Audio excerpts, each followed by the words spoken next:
Tapi biar kaya itu, Allah nang maha pengasih sudah berencana menghapusakan dosa lawan supan manusia supaya bubuhannya kawa hidup kekal di hadiratnya.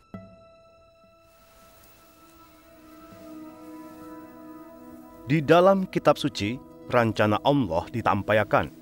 Rencananya gasan menyelamatkan manusia matan akibat dosa nang suah diulahnya. Lawan pulang rencananya gasan menghapusakan dosa lawan aibnya manusia. Sapalih tumatan rencana itu dipadahakan lawan Nabi Ibrahim.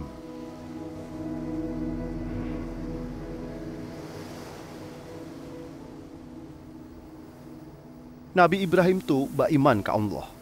Imbah itu sidin menghormati Allah. Jadi Allah berfirman lawan sidin, "Aku pacangan memberkahi ikam. Aku jua pacangan memberkahi samunyaan suku bangsa melalui ikam. Katurunan ikam pacangan banyak, nang kaya pasir di laut, lawan bintang di langit."